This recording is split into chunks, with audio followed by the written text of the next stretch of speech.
Halo, selamat pagi saudara. Berjumpa lagi bersama saya Mado Pelfrina di Kompas Bisnis. Kepada Kompas Bisnis, pengusaha mengaku tidak khawatir pada resesi yang terjadi sejak awal April sampai September ini. Mereka justru takut jika pandemi semakin tidak terkendali, terutama dari terciptanya klaster baru akibat penyelenggaraan pilkada. Keputusan pemerintah untuk terus menggelar pemilihan kepala daerah alias pilkada secara langsung dan serentak pada 9 Desember mendatang memantik kekhawatiran pengusaha. Memaksakan pilkada saat pandemi belum melandai dikhawatirkan menciptakan klaster baru dan memperburuk kondisi kesehatan sekaligus ekonomi Indonesia yang sedang berusaha bangkit. Lonjakan baru corona dikhawatirkan menghambat proses pemulihan pertumbuhan ekonomi, sebab kuartal keempat menjadi momentum Indonesia bangkit dari resesi akibat kontraksi ekonomi 2 kuartal berturut. Kepada Kompas TV, pengusaha mengaku tak terlalu khawatir pada resesi. Mereka lebih takut jika pandemi semakin tak terkendali. Pemerintah sudah menyampaikan pertumbuhan ekonomi kita di kuartal ketiga itu akan minus di angka 2,9 sampai dengan 1,1%, di mana resesi ekonomi akan kita hadapi. Bagi pengusaha, kami tidak khawatir dengan resesi ekonomi. Yang kami khawatirkan adalah kalau masalah pandemi COVID ini berkepanjangan. Artinya ada ketidakpastian. Nantinya ekonomi juga akan semakin lumpuh. Itu yang menjadi kekhawatiran kami. Jadi menyikapi masalah pilkada, ya kami serahkan sepenuhnya kepada kebijakan pemerintah mana yang terbaik, yang jelas bisa digaransi bahwasanya pilkada ini proses tahapannya bukan menjadi klaster-klaster baru yang nantinya membuat ketidakpastian bagi kalangan pengusaha. Mengacu pada pertumbuhan ekonomi kuartal 2, Indonesia punya sedikit modal lebih baik untuk bangkit. Sebab dibandingkan negara setara seperti India, Malaysia, Filipina, dan Singapura, ekonomi Indonesia tidak terlalu terpuruk dalam. Modal kebangkitan ekonomi inilah yang menurut ekonom jangan disia-siakan, terutama akibat lonjakan kasus baru. Pilkada bisa tetap dilaksanakan jika protokol kesehatan dijalankan secara disiplin. Masalahnya, penegakan hukum atas kedisiplinan masyarakat di Indonesia masih kendor.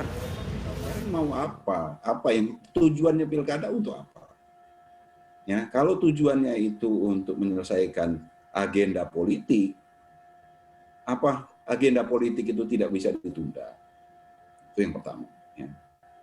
Kalau itu tujuannya untuk ekonomi, seberapa besar dampak pilkada terhadap ekonomi? Ekonomi kita itu terkontraksi karena pandemi. Itu yang saya sudah sampaikan berulang-ulang. Mau kasih apapun, di tengah pandemi ini ekonomi kita pasti terkontraksi.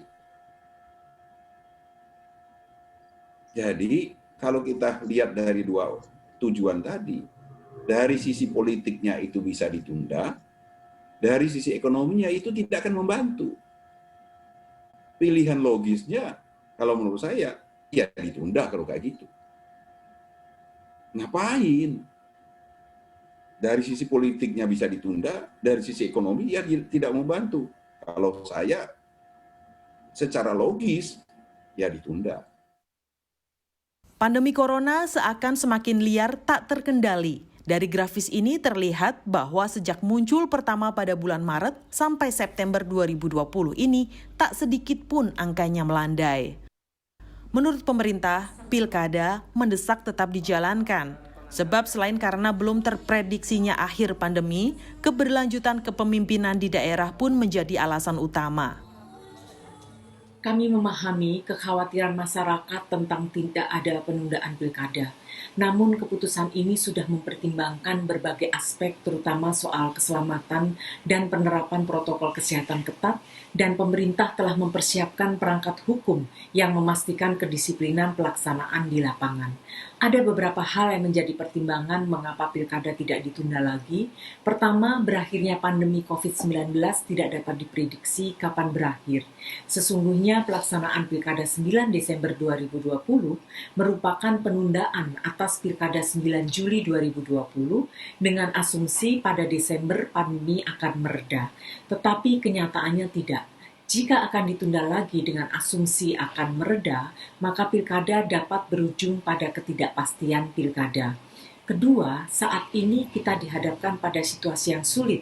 Kita membutuhkan keberlanjutan dan legitimasi kepemimpinan yang kuat di daerah untuk menangani berbagai masalah dan mengambil kebijakan strategis. Ekonomi dan kesehatan adalah hal yang tidak bisa di-trade off, tak bisa tarik ulur. Jalan tengah keduanya jika ingin berjalan bersamaan adalah penegakan hukum yang serius. Tim Liputan, Kompas TV.